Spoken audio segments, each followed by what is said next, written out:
Olá, eu sou o Carlos Walter, violonista e co-desenvolvedor do violão Lírio, junto ao Aliex Viana, também violonista, e o genial luthier Gianfranco Fiorini, daqui de Belo Horizonte. Nós temos aí também como parceiro da área eletrônica o Matthias Grob, da Parades Guitars, uma empresa suíça, outra figura, né, inventiva, genial, precursor aí da captação hexafônica, do Loop Live. E depois de alguns anos pesquisando, nós, né, lançamos aí um violão, né, chamado Lírio, né, já tem alguns vídeos aí, algum material disponível nas redes sociais e lá no nosso site www.lirioguitar.com.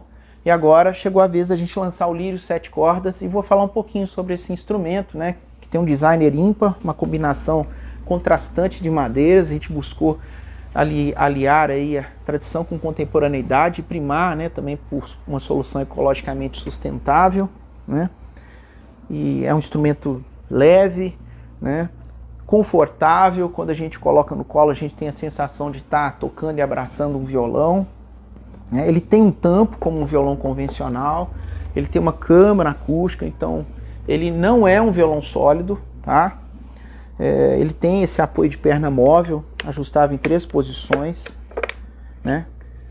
É ergonômico e ajuda na questão postural do músico. Esse cutaway que viabiliza o acesso à região aguda.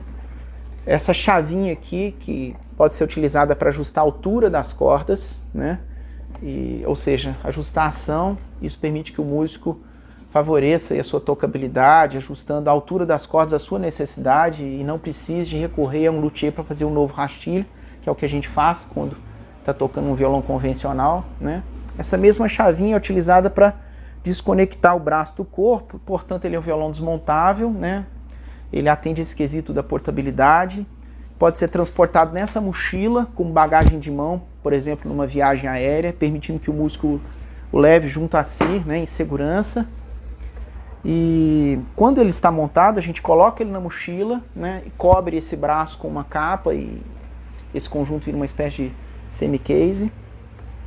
Ele tem também um extensor aqui, ó, na sétima corda, né, e um capotrasto móvel. Isso permite que o violonista que afina a sétima corda adicione aqui, por exemplo, as notas Si e Si bemol, né, sem alterar a digitação das notas ao longo da escala, né, aqui na sétima corda.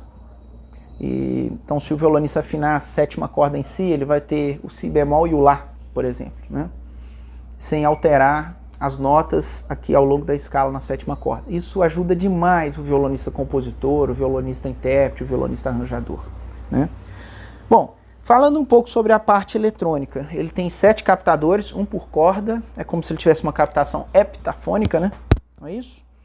Ele tem o efeito Wood, que torna a sonoridade desses captadores piesos menos artificial, porque ele processa analogicamente as características do som no meio madeira, é como se ele restituísse o estágio madeira. Ele tem também um microfone interno com note filter, né, preparado aqui para situações tendenciosas à microfonia, então dificilmente ele vai realimentar numa situação de palco com monitoração e PA, porque esse microfone tem um note filter. A gente pode misturar esses sinais, né, a gente pode misturar o piezo no microfone, porque nós temos controles de volume individuais para cada um desses sinais, né? São esses potenciômetros aqui. A gente tem o efeito polybass, que adiciona notas sem timbre, uma oitava abaixo nos bordões, né? Isso dá um peso maravilhoso, uma sustentação harmônica de contrabaixo, né? É uma exclusividade da Paradas Guitars. Nós temos potenciômetros para grave e agudo e um potenciômetro também para sintetizador, e botões de up e down, né? Quando a gente transforma o instrumento, por exemplo, em um controlador MIDI, ligando ele num módulo ou num sintetizador como o GR55 da Roland.